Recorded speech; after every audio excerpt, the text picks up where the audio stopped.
മറ്റുള്ളവരുടെ ഹൃദയത്തിലേക്ക് സന്തോഷം പ്രവേശിപ്പിക്കൽ വല്ലാത്തൊരു പുണ്യകർമ്മമാണ്. നബി സല്ലല്ലാഹു അലൈഹി വസല്ലമ തങ്ങൾ അനവധി ഹദീസിലൂടെ ഇതിൻ്റെ മഹത്വം വിശദീകരിച്ചിട്ടുണ്ട്. സമൂഹത്തിൽ ഒരുപാട് ആളുകളുണ്ട്. അവർ എന്നും പ്രയാസം സഹിച്ചു കൊണ്ടിരിക്കുന്നവരാണ്. വിഷമങ്ങളും സങ്കടങ്ങളും മാത്രമാണ് അവർക്ക് വിവരിക്കുവാനുള്ളത്. ഒരു നേരത്തെ ആഹാരം സുഭിക്ഷമായി കഴിക്കാൻ പോലും വകയില്ലാതെ കഷ്ടപ്പെടുന്നവർ, അവരെ വീട്ടിലെ മക്കളും കുടുംബാംഗങ്ങളും മറ്റുള്ളവരെ പോലെ നല്ല ഭക്ഷണം കഴിക്കുവാനോ സുഖകരമായിട്ടൊന്ന് ആസ്വദിക്കുവാനോ ഭാഗ്യം നിഷേധിക്കപ്പെട്ടവരാണ്.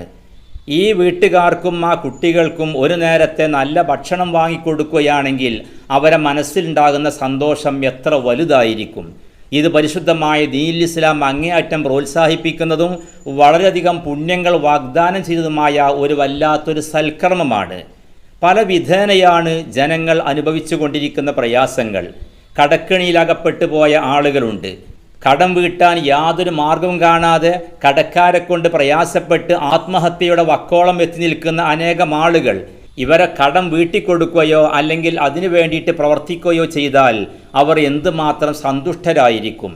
മരുന്ന് വാങ്ങാൻ പോലും പ്രയാസപ്പെട്ടുകൊണ്ടിരിക്കുന്ന ആളുകൾ, നിത്യരോഗികളായി എന്നും പ്രയാസപ്പെട്ടുകൊണ്ടിരിക്കുന്ന ഇത്തരം ആളുകളൊക്കെ മറ്റുള്ള ആളുകളുടെ സഹായത്തിന് വേണ്ടി ആഗ്രഹിച്ചു കൊണ്ടിരിക്കുന്നവരാണ്. ബഹുമാനപ്പെട്ട അഷ്റഫുൽ ഖൽഖ് സ്വല്ലല്ലാഹു അലൈഹി വസല്ലമ തങ്ങൾ പഠിപ്പിക്കുന്ന ഹദീസിൽ കാണാം, അഹബ്ബുൽ അഅമാലി ഇലല്ലാഹി ബഅദൽ ഫറായിദ് ഇദ്ഖാലുസ് സുറൂരി ഫീ ഖൽബി മുസ്ലിം.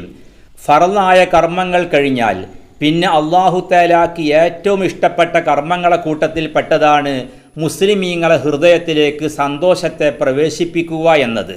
സ്വന്തമായൊരു വീടില്ല, വീട് വെക്കാൻ വകയില്ലാതെ എന്നും വാടക വീട്ടിൽ തന്നെ വാടക കൊടുത്ത് താമസിച്ചു കൊണ്ടിരിക്കുന്ന ആളുകളൊക്കെ അനുഭവിച്ചു കൊണ്ടിരിക്കുന്ന യാതനകൾ ചെറുതൊന്നുമല്ല. ഇവർക്കൊക്കെ ഒരൽപ്പം സഹായം മറ്റുള്ള ഭാഗത്തിൽ നിന്ന് കിട്ടുകയാണെങ്കിൽ അവർക്കുണ്ടായിരിക്കുന്ന സന്തോഷം കുറച്ചൊന്നുമായിരിക്കില്ല.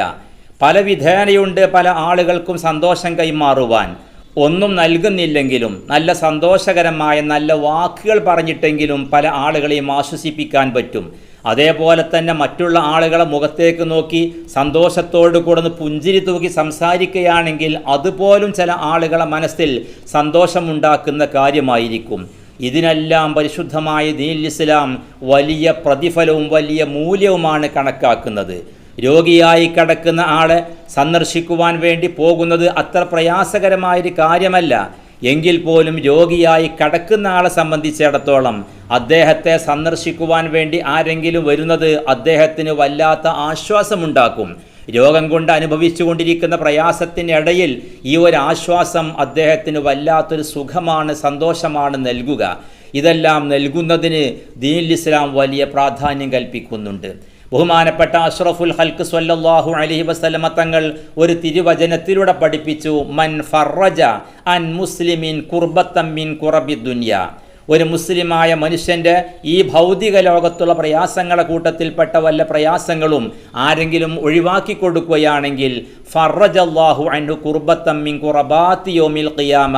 അന്ത്യനാളിലെ പ്രയാസങ്ങളെ കൂട്ടത്തിൽപ്പെട്ട പ്രയാസമാണ് അല്ലാഹു തആല പകരമായി അദ്ദേഹത്തിന് ഒഴിവാക്കി കൊടുക്കുക എന്നത്. ഇങ്ങനെ പല ഹദീസുകളിലൂടെയും ഇതിൻ്റെ മഹത്വം നബി സല്ലല്ലാഹു അലൈഹി വസല്ലമ തങ്ങൾ വിവരിച്ചിട്ടുണ്ട്.